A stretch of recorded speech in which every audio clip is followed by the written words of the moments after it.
Form Fitness Brooklyn. The original name of the gym was going to be Squat Dungeon because it's my favorite movement. Okay, no, but really, I love the squat. If you follow me, if you know me at all, squats are my favorite. A lot of times we have people talking about I can't squat or my knees hurt or all that stuff. I want to try and teach you today the best way I know how. Hopefully I can help you with your squat. So I want everyone, do it with me. I want everyone to take their legs, step out a little wider than hip distance, and I want your toes to be slightly angled out. This may change person to person. You'll play with it after, but let's start with this. What I want you to do, I will show you different angles, I promise. What I want you to do is sit your hips all the way back behind you, drive your knees out to the sides as you do that. So hips back, knees get pushed out.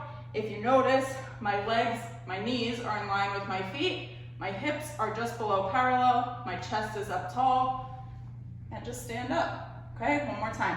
Hips back, knees out, stand. From the side. Hip distance a little wider, toes turned out, hips back, knees out, stand up, chest up. One of the cues that I give a lot of people to help with balance is your arms go out in front of you, create tension, make them strong. Not like this, make them strong. Sit your hips back, come back up. Okay? So that's your basic squat. I'm going to show you how to do a goblet squat. You can use a kettlebell. You can use a dumbbell. Use whatever you have. It doesn't matter. Here's with a kettlebell. Holding it tight, not rested on your chest, but close. Same rules apply. Hips go back, knees come out, chest stays up, stand.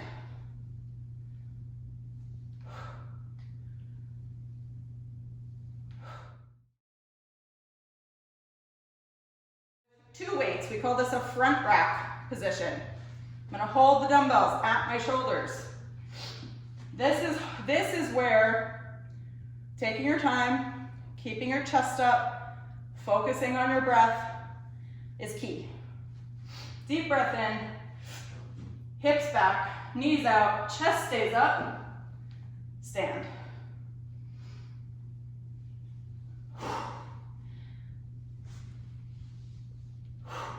If you can tell, I'm working hard. Doesn't matter if I can lift a lot of weight. You need to work hard. You want to create tension in the body. If I just squat without tension or without intention, I'm rested. My muscles are off. Tight, on. I want to show you an assisted squat variation. Not everybody is ready to squat with their full body yet, and that's okay. So if you have a bench or a box to work from, you're in a great position, even a chair for that matter. What you're going to do though is do the same exact thing that you would do if you were going to do a body weight squat. So you're going to start with feet slightly wider than hip width, and your toes are going to be slightly angled out. You're going to approach your bench and start from your seated position so that you can then find that same footing.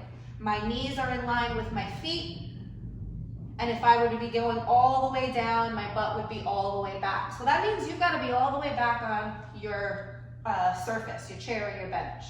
Okay? From there, you're going to take a deep breath, get stiff and strong in your stomach, stand, and push all the way through the floor. On the way down, you're going to stay strong. Knees are going to drive out. Your hips are going to come down. Find your bench. Stand. Push through the floor.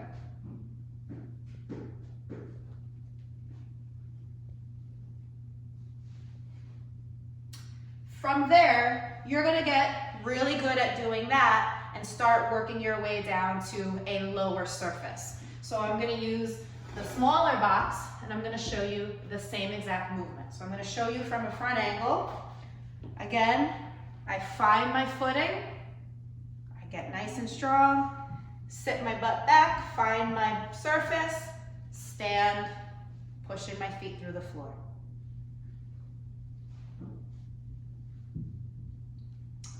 So let me show you from a side angle, just so you get a sense. This box is going to show you what it would look like if I were below parallel. So again, I'm going to get really good at completing this movement. The better I get, the less time I have to stay on my box.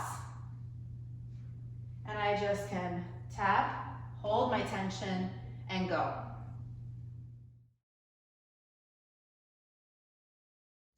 All right, so let's talk about a plie squat, which is also sometimes called a sumo squat.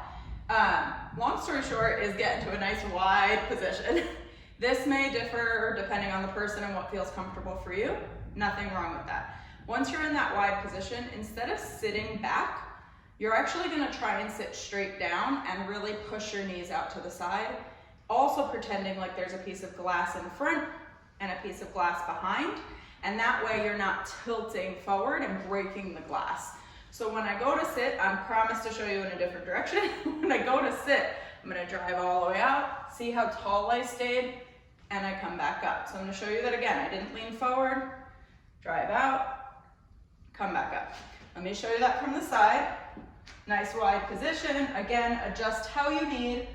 Stay up tall, drive your knees out. See, I didn't hit the glass, push back up.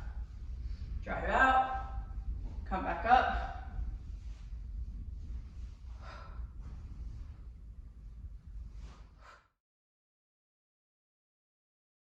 Talk about a split squat. The split squat is what would come before doing lunges. One of the reasons is that you're in a lunge position, but you're staying in the same position the whole time versus moving forward or backward. So we're gonna step into a nice staggered stance. And what I actually want you to do is think about just coming down to a kneeling position. And so I'm gonna bring my knee towards the floor and then I come back up.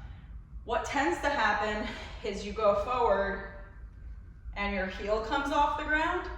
This is where people say, my knees hurt, because there's no room here. I'm compressing the joint. So one of the things to think about is really sitting your hips back just like you would a regular squat. And if you notice, now my knee's okay and all my weight is in my butt. So let me show you a little more from the side here. Staggered, nice and tall, drive my hips back, kiss the floor, come back up. Awesome. Sometimes, one more thing, people will say the back knee hurts. Try a different length. You can try stepping longer, shorter, play with it. Most of the time when something hurts, it's just a matter of making a small adjustment.